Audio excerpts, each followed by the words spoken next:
Assalamualaikum warahmatullahi wabarakatuh.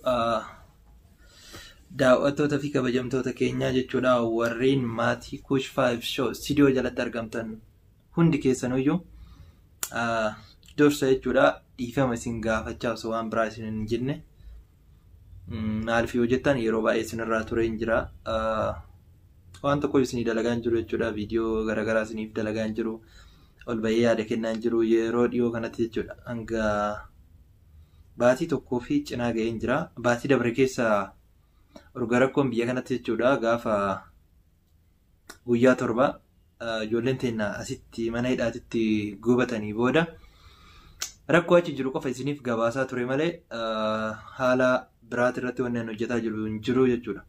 Achi boodas viidiyoo waraabuu wanti nu dhorgeetiin hanga ammaa nu tursiise rakkoo dhuunfaa keenyaa xiqqoosii rakkoo biyya kana keessa fi haala xiqqoosii rakkoon dhiibban irratti deemaa jiruuf sababa saniif viidiyoo isiniif waraabuu dhiisee ramadaanarra guyyaa sadaffaa ittiin oollee jirra. Alhamdulillah baga rabbiin baatii jaalatamtuu fi kabajamtuu tanaan isin ga'ee isiniin jedha. Har'as jechuudha dhibbameetumaan viidiyoo kana maruudhaaf seene malee dhugaa dubbachuudhaaf maree viidiyoo kana gadhiisuudhaaf reedii miti. Maaliif yoo ka jettan taate haalli nu irra jirru baay'ee ulfaataadha. Haalli baqataan biyya kana keessa jiru baay'ee rakkisaa waan ta'eef sababa saniif teeshiniin kenna karaa isaanii nu jira malee karaa biraan hin jiru. Waan hundaafuu bararaa ooltus allaattii duutee lafaa jedhaa miti Oromoon. Kanaaf walumaa galatti dhiifama dursa waan isin gaafadheef jecha baga baatii ramadaanaa kanaan isin ga'e baatii jaalatamtu baatii waan keeriitti dalagatan baatii immoo namni wal lole itti araaramu ji'a keerii jechuudha ji'a rahmata takka yoo qabaatan takka san addaan muratanii baatii itti gargar qoodatan waan ta'eef baatiin kun walumaa galatti baatii keeriiti baatii yoo itti dalagatan immoo ibaadaa waan rabbii kee itti kadhatte itti argattu. Baatii immoo anuu eessa jira jetteetiin itti uf laaltu jechuudha. Yoo duraan badaa taate akka gara qajeelatti si oofu jechuudha. Jiini kun ji'a quraana, ji'a itti quraana qaraatu, ji'a keeriitti dalagattu, ji'a immoo ka wal lole immoo itti araarameetiin araara wal gaafatu, ji'a immoo ka qabu immoo rakkataatti qarqaaru. Walumaa galatti jiini kun ji'a barakaa, ji'a keerii, ji'a gammachuu, ji'a waan isin yaaddan itti argattan. Sammales jechuudha baatii kana qofaa miti ka baatiin waan gaariitti dalagatan yookiin itti salaatan yookiin immoo dhiifama itti gaafatanii fi araara itti namaa godhan baatii kana qofaa miti.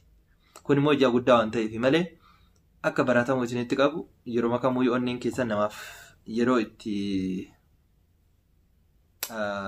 daddafimatti dhiifama jechuudha. Dhiifama akka inni onneen keessan isiniif baratu jechuudha. Maaliif yoo ati nama tokkoof dhiifama goote rabbis dhiifama siif godha waan ta'eef. Kanaaf baatiin kun immoo baatii 11 sanirra ni jabaata. Walumaa galatti immoo baatiin kun waa hedduu isin barsiisaa jechuudha. Ji'oota 11 saniifis akka barumsa isiniif ta'u ji'a 11 sanis jechuudha yeroo biraa akka itti sadaqattan akka itti waan gaarii dalagattan namoota hin qabne akka itti qarqaartan. Walumaa galatti jechuudha baatiin kun baatii bilisummaa isiniif haa ta'u baatii argannaa baatii immoo waan itti harka keessan ol qabattan rabbi irraa argattan isiniif haa ta'u isiniin jedha.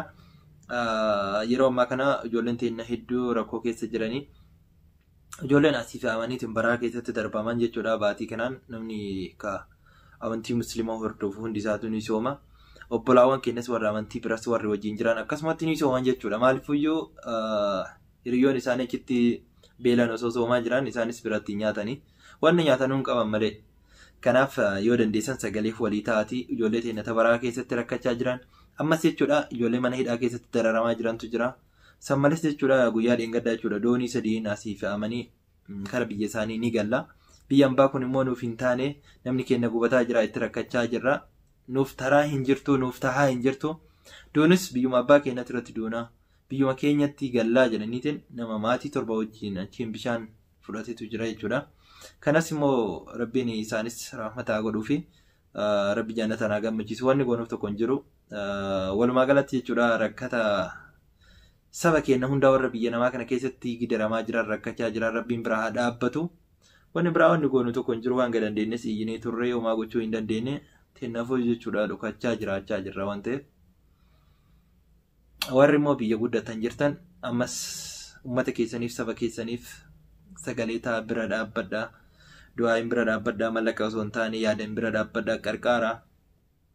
Waan dandeessaniin bakka dandeessanitti jechuudha. Sagalee nama keessaniif ta'u saba keessaniif ta'u hin irraanfatina. Kanarra dubbachuun danda'u onneen tiyas baay'ee na dadhabaa jirti waan taateef gammachuurra hin turre jechuudha. Walumaa galatti gadda keessa turre baatii dabranii hanga ammaatitti. Guyyaa deengaddaa gaafa guyyaa torba jechuudha ijoolleen teenya mana hidhaatti gubatanii gadda guddatu nutti dhagamaa ture. Saniifis sagalee ta'a turre. Homaa deebii hin arganne jechuudha garaatitti. Warra achirraa hafan baraa keessatti darbanii jechuudha ammas rakkoo cimaa keessa jiran.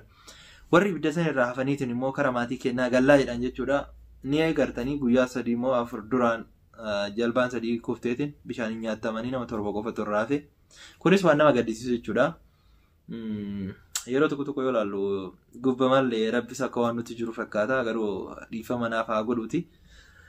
Isinis immoo bakka jirtanis du'aayii godhaa wal bira dhaabbadhaa wal qarqaarati.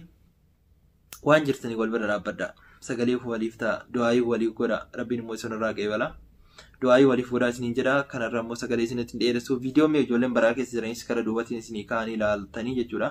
Hanga xiqqooyi karaa chaanuu isiniif kaa'a meeshaa godhaatii addunyaa biraan ga'a akka haala isaan irra keessa jiran mee ilaaltanii walumaa galatti jechuudha. Kanaaf dhugaa dubbachuudhaaf baay'ee dubbachuu hin danda'u keessa kiyya gammachuu waan hin qabneef hordoftoota maatii kootii jechuudha warreen Kush 5 Show studio jalatti argamtan hundi keessanuu isin jaaladha isin kabaja guyyaa irraati suuraa kiyyaa yoo bageessan hin ga'e jedhee karaa YouTube fi peejii irratti post godhe malee gaaf duraatirraa post waan tokko godhaan jiru wanta akkas dalagaan jiru viidiyoos dalagaan jiru homattuu hin jiru jechuudha maaliif yoo jettan keessa kiyya gammachuu hin qabu waan ta'eef. Kanaaf akkuma isin jirtanitti bageessan hin ga'e jiini kun ji'a raafataa ji'a barakaa ji'a itti wal qarqaartan wal bira dhaabbattan du'aa itti gootanii isinirraa fuudhamtu isiniif haa ta'u. Rabbi bilisummaa wal nu agarsiisu isinin jedha bakkuma jirtanitti nagaa naaf ta'a isin jaaladha hunna irraa jechuudha jaalala obbolummaa isin jaaladha bakkuma jirtanitti nageenyi kiyya isiniif haa baay'atu. Assalaamu alaikum warahmatullaahi wabarakaatuh nagaan naa jiraadha.